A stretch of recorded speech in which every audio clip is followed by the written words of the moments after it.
تفتكروا بقى مين فيهم بيعمل احسن بسبوسه بالقشطه؟ طلعت كنافه وبسبوسه، عبد الرحيم كويدر، ابل، ولا في الكنافه؟ السلام عليكم، اهلا بكم فيديو جديد مع احمد الشريف، مع اول مقارنه حلويات شرقيه في اسكندريه كلها. طبعا بقى بعد نجاح حلقتين احسن جاتوه في مصر واحسن جاتوه في ايجيبت، قلت بقى كفايه كده حلويات غربيه ونخش بقى على خط الحلويات الشرقيه على طول. فقلت بقى لما اجيب حلاوه مولد واتكسر في اسناني، وانا الحقيقه مش حمل كده دلوقتي خالص، قلت اجيب بقى اطرى واشهر حاجه ممكن اجيبها في الشرقي، واللي بالمناسبه مش كل الناس بتعملها. ناس كتير مش عندها الصنف بتاع البسبوسه بالقشطه ده في المنيو، ممكن كمان تروح عند الناس اللي عندهم في المنيو وما تلاقيهاش. فدول بقى الخمسه الوحيدين اللي انا لقيتهم النهارده بيعملوها، واللي بالمناسبه رينج الاسعار فيهم متفاوته بشكل كبير جدا. هنرتبهم بقى من الارخص للاغلى ونشوف فرق السعر بينهم ده يستاهل ولا لا. نبدا بقى باول واحد وارخص واحد فيهم، وهو ابل. سعر الكيلو 90 جنيه قبل الخصم اللي هو عامله اليومين دول، معرفش مكمل لحد امتى. وده طبعا سعر الكيلو، لكن انا جايب من كل المحلات ربع كيلو بس. نفتح بقى كده ونشوف. والله علبه فاخر مش وحش. ده كده شكل ارخص واحد، حلو قوي. جايب كده بقى هو البسبوسه عليها من فوق كده طبقه القشطه، وعليها غالبا حاجات كده ملونه، مش عارف ده فستق ولا مكسرات ولا ايه. بس الحقيقه الحاجه الحلوه قوي عنده ان هو حاطط لك كل قطعه كده في ورقه لوحديها، دي بصراحه حركه شيك جدا. بس اهم حاجه طبعا بالنسبه لنا الطعم. دوق بقى كده ونقول بسم الله.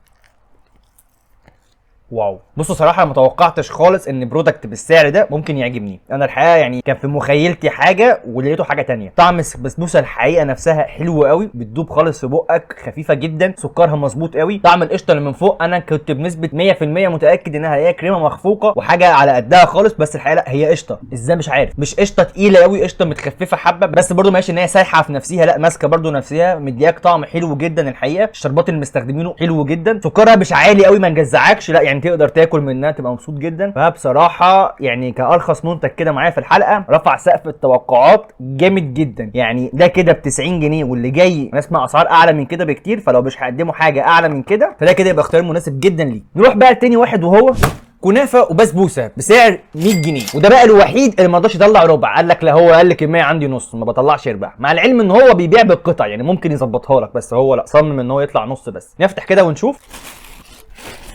نص مليان برضه. هو كده عامل البسبوسه كده كلها مربعات مع نفسها، وحاطط لك من فوق 3 قطع قشطه. تمام، انا الحقيقه بحب اكتر زي اللي فاتت دي، كانت تبقى القشطه مليانه عليها من فوق، مش تبقى قطع كده مفرطه من فوق. مع العلم بقى ان هو قايل ان هو بيبيع بالقشطه البلدي. هنشوف بقى بلدي ولا اي كلام. نجيب بقى طبق كده، خد حته صغننه، ندوق بقى كده ونقول بسم الله.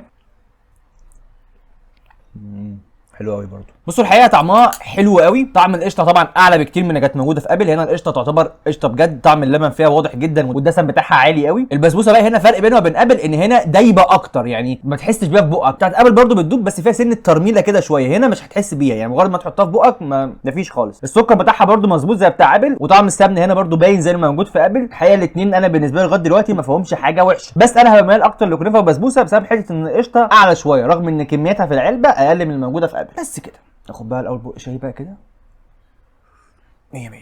نروح بقى لتالت واحد، وهو في الكنافه بسعر 100 جنيه. نفتح كده ونشوف. طبعا ده اقل واحد فيهم في الباكجنج خالص على الله يعني. اخد ده بقى اللي انا حاسه متوقع كده منه من شكله كده، ان هتطلع الدنيا هنا اقل بكتير من اللي فات. يعني الشكل بتاعه كده لا تحس ان هي تبقى كريمه يعني، بس مش هحكم بالشكل. ادوق كده الاول، ناخد كده حته من هنا خفيفه ونقول بسم الله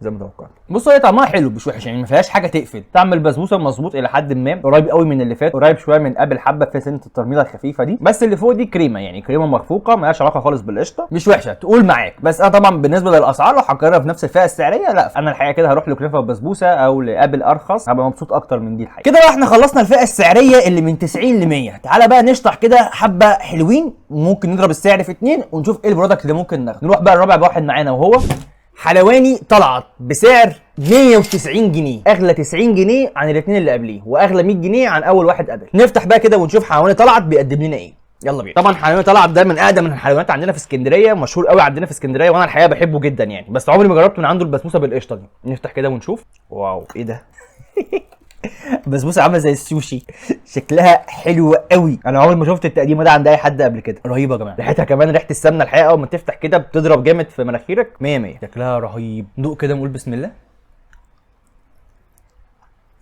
لا لا لا، انا حاسس ان انا ما اكلتش بسبوسه من شويه بصوا يا جماعه، الطعم الحقيقه انا مش لاقي فيه اي حاجه ممكن تتقال على ان هو فوق الفظيع. طعم السمنه واضح وقوي جدا، وما تحسش ان هي ممكن تكون سمنه صناعي ولا حاجه، مظبوطه قوي. سكرها الحقيقه والشربات بتاع البسبوسه نفسه حلو جدا وطعمه مظبوط قوي. اما بقى القشطه اللي في النص دي، لا لا لا لا، اللي فات ده كله ما ممكن ما اعتبروش قشطه جنب دي. اقرب حاجه دي طبعا كانت كنافه بسبوسه، مع طبعا الفرق بكتير برده من القوام ده والقوام ده والطعم ده والطعم ده كقشطه طبعا. يعني هنا طعم القشطه الحقيقه مسكره مع السكر اللي موجود في البسبوسه، تاخد طعم كده على بعض متكامل. القشطه كانت موجوده في كنافه وبسبوسه كانت ملهاش طعم، يعني هي فيها طعم دسم بس مش مسكره، ممرره سنه. هنا لا، القشطه محليه مع البسبوسه صراحه بيرفكت قوي، كمان مع كمان تاتش المكسرات كده اللي موجوده على الجنب 100 100. فالحقيقه كده طلعت بيقدم برودكت بسبوسه بالقشطه عظمه. نروح بقى لاخر واحد واغلى واحد ونشوف هل هيعلي على طلعت ولا لا.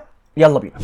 عبد الرحيم كويدر بسعر 220 جنيه، وده كده طبعا اغلى واحد معانا في الحلقه، بس هو تحس ان هو مديني نص كيلو مش عارف ليه، عشان كده هو حاطط دي وحاطط دي جوه دي. تمام. اركن. ريحتها الحقيقه اقل من طلعت شويه، بس طبعا انا هحكم بالطعم مش بالريحه. طبعا هو هنا كده حاطط البسبوسه وحاطط فوقها كده القشطه من فوق زي بتاعه في الكنافه وزي بتاعه ابل، طريقه التقديم الكلاسيكيه العاديه يعني. بس اهم حاجه برده بالنسبه لنا الطعم. نقطع بقى كده حته وندوق ونقول بسم الله. بصوا الحقيقه طعمها مش سيء، بس لا يعني انا توقعاتي الحقيقه وقعت جامد فيه. طعم البسبوسه خشن قوي، يعني اخشن طعم فيهم كلهم، مش طري كده ويدوب فوق تحسها ان هي قربت تبقى هريسه مش بسبوسه. فيها طعم جوز هند عالي قوي معرفش ليه. اما طبقه القشطه بقى اللي من فوق دي، هي قوامها تقيل حبه ودسامتها معقوله، بس لا طعمها ممرر، تحسها ان هي كريمه مش قشطه، قريبه شويه من القشطه اللي كانت موجوده في كنافه وبسبوسه بس على امر كمان شويه. فلا اجمالا كده طبعا لو هقيمها بالسعر فلا، يعني دي كانت ممكن تبقى حلوه لو في رينج الاسعار بتاع ابو 100 جنيه، لكن ب 220 جنيه لا طبعا، يعني اروح لطلعت من غير ما افكر خالص. معرفش ليه الحقيقه بحس ان عبد الرحيم الكويدر في الكام مره اللي جربتهم فيه، لا ان هو واخد اسم وسعر، لا هو اقل منهم الحقيقه بكتير يعني. بيقدم منتج مش وحش، لكن لا في غيره برنج اسعار اقل بيقدم جوده اعلى.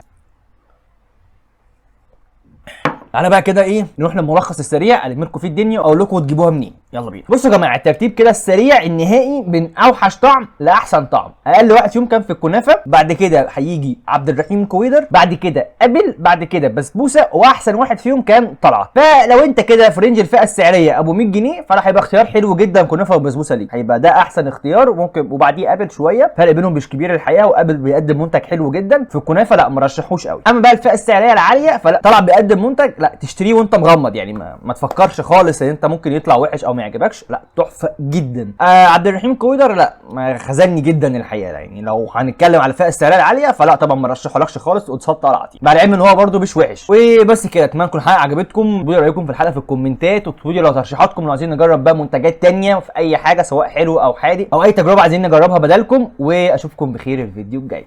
سلام.